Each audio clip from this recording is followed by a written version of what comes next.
Welcome back. We're on to chapter 10 as we're looking at the sacrament of holy matrimony. And we first of all want to talk about two different levels of marriage when we think about marriage. We first of all have the idea of natural marriage, which of course the church also honors and recognizes that, and recognizes that there can be such a thing as natural marriage. That's marriage that happens outside the sacrament, that's done in some other way besides the grace of the sacrament of marriage, the context, outside the context of happening within the sacrament that we believe of it. We believe it to be as Catholics. And so even in natural marriage, and we're going to distinguish that from what we're going to refer to as sacramental marriage, the marriage that we talk about taking place within the context of the church, or even outside of the church. We'll get into that in a minute. But we have natural marriage, and then we have sacramental marriage, the marriage that's been now enhanced by the grace of Christ that comes to us. So looking at the natural marriage, when we think about marriage in general, there can be something there. There's a promise. There's these different elements to natural marriage that happens in our societies. First of all, natural marriage needs to be exclusive. So it's a marriage that happens that might take place at a courthouse or something along those lines. Marriage needs to be exclusive. It needs to be freely chosen. It needs to be lifelong and loving, complementary. It needs to be a union of one man and one woman. It needs to be for the procreation of children and for their education. When a society, what the church is saying is that a society that establishes marriage within its context of the society needs to have these elements to it, even to marriage, again, that's not sacramental. What the church says about this is we've seen attempts in our own society to redefine marriage, to make marriage something other than this, maybe saying obviously that marriage is now can happen between a man and a man or between three people, that marriage doesn't need to be for open to life or existing for the purpose of procreation of children. That it doesn't need to be lifelong, those kinds of things. As soon as you allow these kinds of things to creep in or no longer be true, the church says something very important. It says what happens in your society is that if you get that wrong, if you get what marriage is wrong, the church says that your society will not last. It will begin to fall apart and will break down and will eventually wither away into nothing. The church has been around for a long time. The church has seen the rise of many healthy societies, has been in those societies when things are going well, and has been in those societies when things are going badly and begin to plummet and explode and implode. And so the church is saying, look, we have a lot of wisdom. We've been in a lot of societies, a lot of cultures, a lot of countries, and we know what it takes in order for and marriage is a very key, fundamental building block for any society. Again, even marriage happening outside the church needs to be done rightly. And if a society or a culture gets marriage wrong, even natural marriage, then things will go badly. The church is very clear on that, which is why we should be very concerned as Catholics when marriage is redefined now between as not necessarily being between a man and a woman, or when divorce, for no reason is allowed to happen. When all of these different things start to encroach upon natural marriage. So we need to be very concerned as American citizens and fight for an authentic, even a healthy understanding of natural marriage, even in our laws, even in our culture, beyond the church. Marriage is mentioned in the second chapter of the Bible. So right at the very beginning of the book of Genesis, the very beginning of the Bible, we see marriage mentioned. And this quote from Genesis is very important because Jesus will come back and use this and quote this as well. In Genesis 2:24, it says, "Therefore a man shall leave his father and mother and cleave to his wife, and the two shall become one flesh." So God is instituting there at the very beginning of the Bible this notion of marriage needing to take place, right, on a natural level. That God desires that it's a very important part of the plan for the human family. And again, because it happens so early on in Scripture, that's a good sign to us that this is right from the very beginning of God's plan, as He's speaking about Adam and Eve, marriage plays a key role. It's a foundational role in that community and in the community of mankind.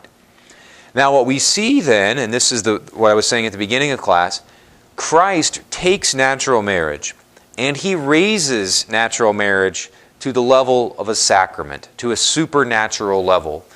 So in the mind of Christ, not only is marriage supposed to be a natural thing, but Christ desires to make it a supernatural thing such that it's a sacrament, such that God can give us grace to help us live marriage out, not just on a natural level, but on an even higher level than that. That quote that we just had from Genesis, Jesus references Genesis in Mark's Gospel, right? In Mark's Gospel. Now what had happened is, here it is in Genesis, things start to break down marriage. There begins to be divorce that creeps in and all of these other things. And so by the time Jesus rolls around, people are asking Jesus about marriage. And Jesus goes back and says, look, in the beginning, this was God's plan. A man shall leave his father and mother and cleave to his wife, and the two shall become one flesh. So here's what Jesus says in Mark 10, the 10th chapter of Mark, as he's talking about this. He says, but from the beginning of creation, God made them male and female. For this reason, a man shall leave his father and mother and be joined to his wife, and the two shall become one flesh. So Jesus says, he's quoting Genesis 2:24. So Jesus then says, so they are no longer two, but one flesh. Therefore, what God has joined together, no human being must separate. So Christ is saying, taking this natural marriage and the laws that had crept in, allowing natural marriage to divorce to happen, even among the chosen people of Israel, Jesus is saying, that stops. Now I'm taking marriage and I'm raising it, I'm raising the bar, but I'm also by raising the bar and restoring the original plan, I'm also now, Jesus is saying, I'm offering and making this a sacrament, I'm offering this grace that we talk about in the church that will allow this to happen once again, to allow God's original plan for marriage to again be attainable and something that can be lived out by all people. So we think of now marriage as a sacrament and not just on the natural level. So as Catholics, when we talk about marriage as being a sacrament, again, we were just saying, the beauty of that is that now that it's a sacrament, there is grace that is coming through the sacrament of marriage. Christ is now giving, in a sense, extra grace, extra power, extra ability to live out marriage that's not present when marriage is just contracted on a natural level. When you just go to the courthouse and contract your marriage there, these added graces are not something that comes to the person. But when marriage is done as a sacrament in the church, then we get this added benefit to it. Then we get the abilities from Christ, this grace to live out. Grace gives the couple the power to make marriage what it was supposed to be and what it is supposed to be in the eyes of God, right?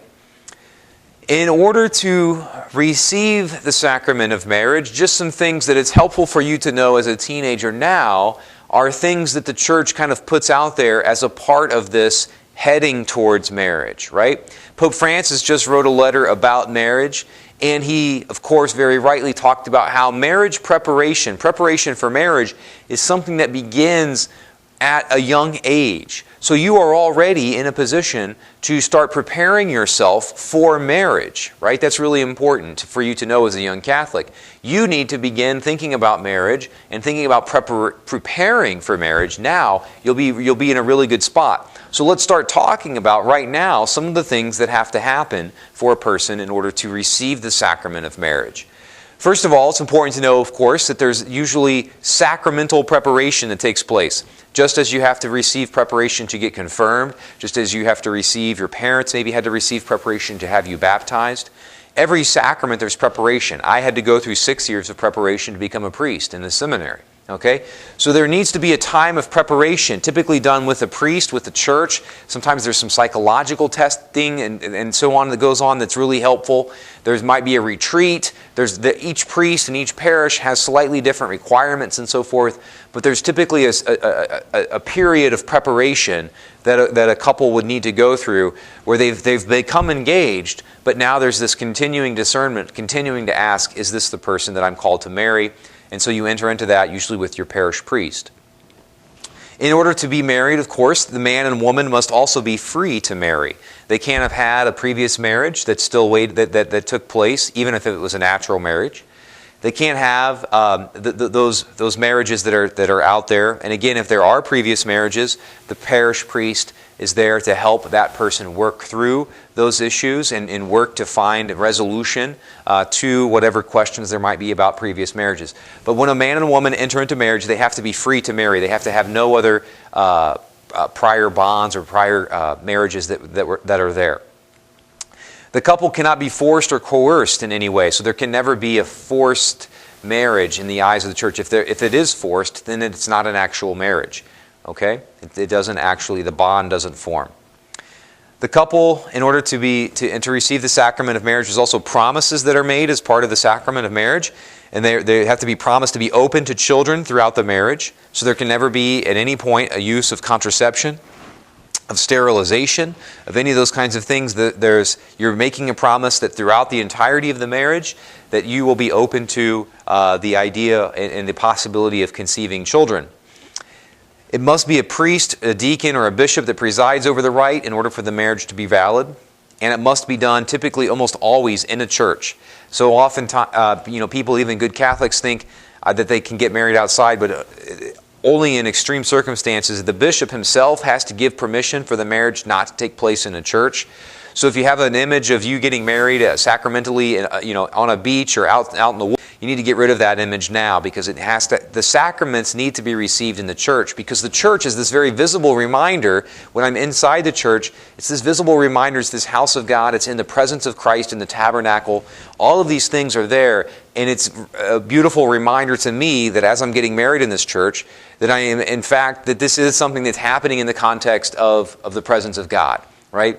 And so if I get married on a beach, I will lose some of that visible reminder of the proper context of what's happening here as I exchange these vows with my loved one, with my spouse. And so that for that reason, the Catholic Church requires that your marriage, a sacramental marriage, must take place in the church. Now, when we think about marriage, we also, of course, very quickly, surely, our question as Catholics would go to, and a question that we get a lot as Catholics, is in regard to annulments. Right? So we just talked about the things that have to be present for a marriage to be valid and for that marriage to take place. So what is the idea of an annulment? Really important here to know that an annulment is not a divorce. So often we are accused as Catholics, and you hear people say, oh, you have to get an annulment, you have to go buy one, you have to go pay for one, through the Catholic Church, but it's Catholic divorce is what people say. And nothing could be further from the truth, right? First of all, it's really important to know that an annulment is different from a divorce. When we think about divorce, though, it is also important for us to note here as Catholics that it is permissible for couples to separate, okay? It is completely permissible and okay the church does not say that you cannot ever separate. The church recognizes there are times where maybe there's abuse or violence or whatever it might be, or even just a need to remove one another and maybe receive counseling and separate for a time because of needing to work on at a particular issue. Those are perfectly valid. That's perfectly okay to separate. Now, it may even at times, you would want to go talk to your priest about this and get guidance on this. But a divorce at times can be something that can take place civilly. But a divorce is something that we never talk about a divorce actually happening within the context of the sacrament of marriage.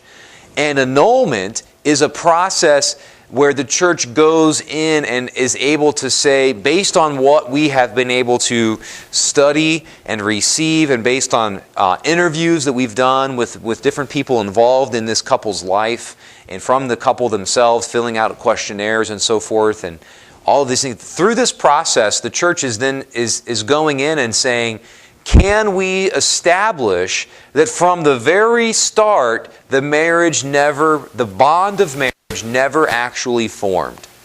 Now that's very different than allowing divorce to happen.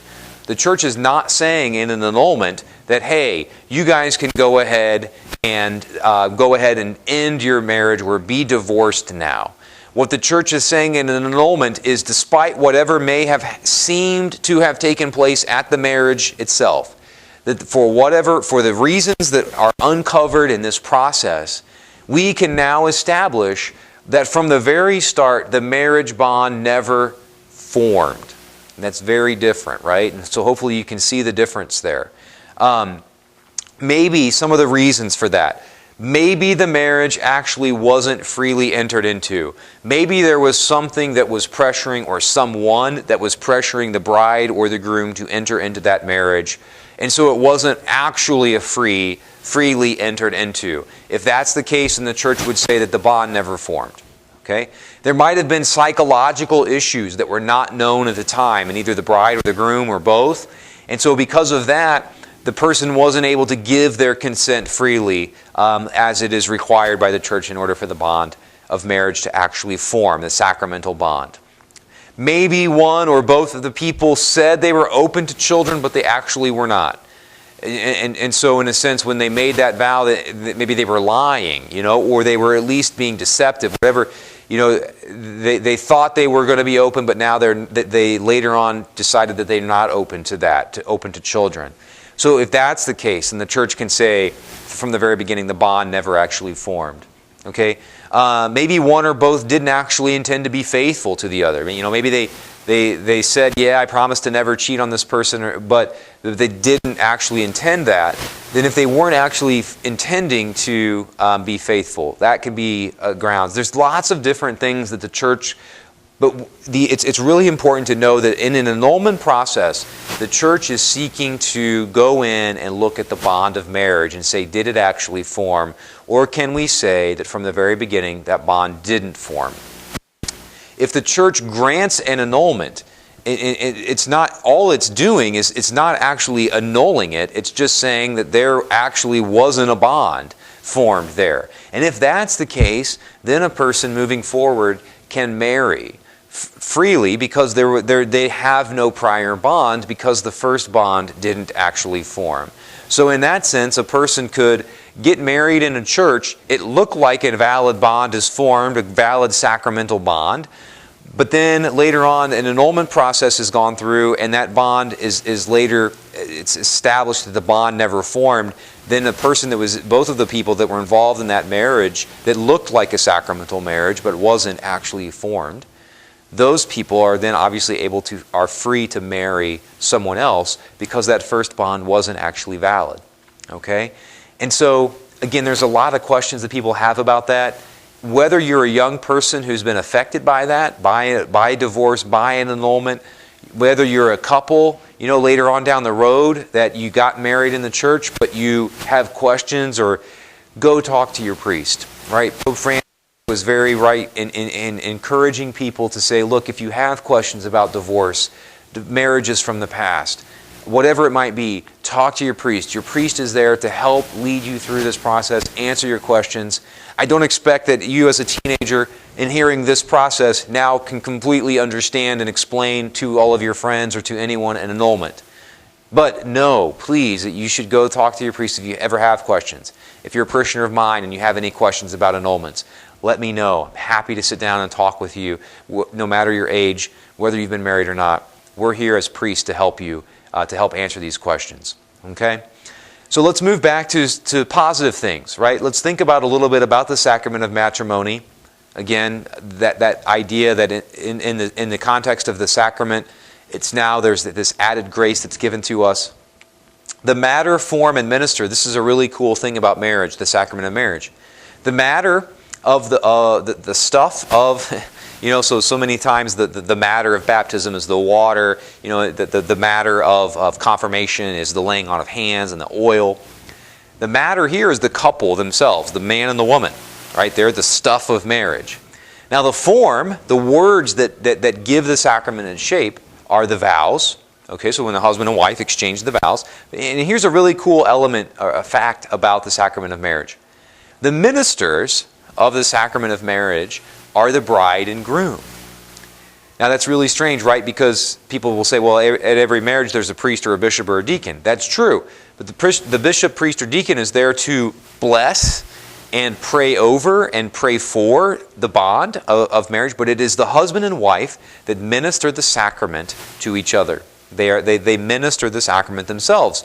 So it's the one sacrament, actually, that's not typically ministered by the priest, deacon, or bishop. Okay? It's typically, it is always, in the sacramental context, it is the bride and groom themselves that minister the sacrament to each other. It's a very cool element about the sacramental teaching of the Church.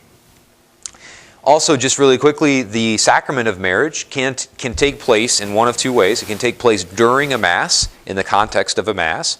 So you could technically have two sacraments there. You could have them. You would have two sacraments. If you have a marriage during Mass, you have the sacrament of marriage, and then you also have the sacrament of the Eucharist taking place.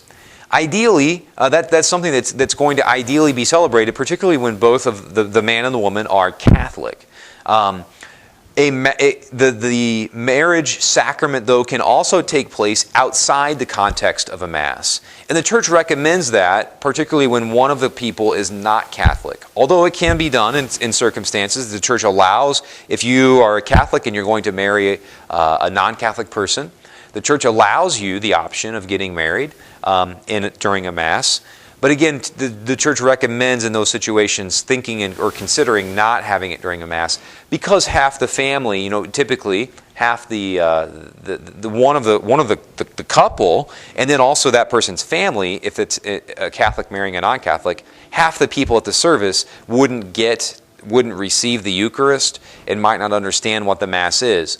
So the Church recommends thinking about not having a Mass, but just having the actual marriage sacrament itself, which is celebrated outside of Mass, which in that case then it's about 20 to 25 minutes. So it's a little shorter because you're cutting out all of the Eucharist and the elements of the Mass. If you have the celebration of the sacrament of marriage outside of Mass, you would still have an opening prayer, you still have the readings and the psalm response and the gospel and a homily, but then you go straight into the marriage, and then there's an Our Father and some final prayers of blessing, and that concludes the ceremony. Obviously, if it's in the Mass, it's going to be more like an hour and 10 minutes in America because of the celebration as well then of the Eucharistic prayer and distribution of communion. So those are the two contexts for the celebration. Here at the end, I just wanted to make a little bit of a comment. Our textbook goes into this, and I think very rightly so, that in marriage, it's also important, I think, as teenagers and young people to reflect that the role of sexuality within the context of marriage. First of all, a marriage is consummated through sexual intercourse between the newly married couple. So that it is the sexual relationship, the sexual act between a husband and wife that have just been married. We talk about that as consummating the marriage, as making that marriage bond complete in sexual intercourse. Marriage thus gives the only proper context for sexual activity. Only within a marriage is any sexual activity actually proper or good. Okay? Only in a marriage where there is complete freedom can a person truly give oneself fully to another. Pope John Paul II wrote very beautifully about this idea and this relationship between marriage and sexuality. He talks about how in order to truly celebrate and give oneself in a sexual way to another person, there has to be complete and total freedom, complete and total unity, complete and total trust, and without any hint of or any possibility at all that this other person is not my intended person that I'm going to be with for the rest of my life. So the only place where that can happen is within the context of marriage. Why? Because it is in that context that a person has stood up in front of God, in front of other people, in front of the priest or the deacon, and promised to give and to be with this person for the rest of their lives, as long as both shall live, right? So only once, if I'm a husband, or if I'm a man, the only place where I am completely sure, the only environment where I am completely sure that this person is completely there and I can give myself freely and completely without any fear at all of this other person leaving at some point, is once I've heard that person vow to me in front of God and the church that they promise to be with me for the rest of their lives and to be faithful to me, right? So only within the context of marriage is any of that, is the sexuality find its proper context, right? And so outside marriage or inside marriage, if contraception is used, there is always a barrier. There's always the fear there's always, with contraception, the problem with contraception, whether it's the birth control pill or condoms or some other way, the problem with that within marriage is the fact that I'm not actually giving myself freely. There's some kind of barrier that I'm putting up. I'm not actually freely giving myself completely. I'm not actually completely open to whatever may happen with this, if it's conceiving a child or not. So contraception within marriage, or if I'm engaging in any kind of sexual activity outside of marriage, it's not actually in a completely free and the proper context in which God imagined and created the gift of sexuality to be celebrated within. So that's why the church talks all the time about marriage and sexuality only being done within the context of marriage. And so all activity outside of marriage, obviously, is a serious sin in the eyes of the church. Okay? So some questions then, based on our class today. Why do you think Christ made marriage into a sacrament? Okay, why do you think Christ made marriage into a sacrament? Number 2, is any sexual activity outside of marriage okay? And then number 3, if someone said to you that an annulment is just Catholic divorce, how would you respond to that? In your own words, based on what we've talked about, if someone said to you that an annulment is just Catholic divorce, how would you respond to that? So, that's all the questions that we have for today. That's our presentation on the sacrament of marriage. I hope and pray that you're praying already for guidance, and Lord, help me to discern your call for me in my life. Help me to know if that's marriage or priesthood. Enter into that. Begin preparing yourself, by living rightly, by living virtuously. You are putting yourself in a position in which you are able to become the best spouse that you can possibly be, or the best priest or nun, if that's the God's call. So again, as I've said before, I hope that you're praying and not just studying these facts that we present every week, but these also need to be growing in your faith through a life of prayer, through a life of reading Scripture, through a life of service, and reaching out and helping others through acts of generosity as well. So hopefully all of this stuff, these classes and all of that, those other elements of your faith life are coming together to help you grow in virtue and continue to grow closer to God. Know that if I can ever be of any assistance, if you ever want to talk or need any spiritual direction or the sacrament of confession, know that I'm always available and ready to help. So please don't hesitate to call. I hope and pray that you have a blessed week and that God continues to bless you in all that you do.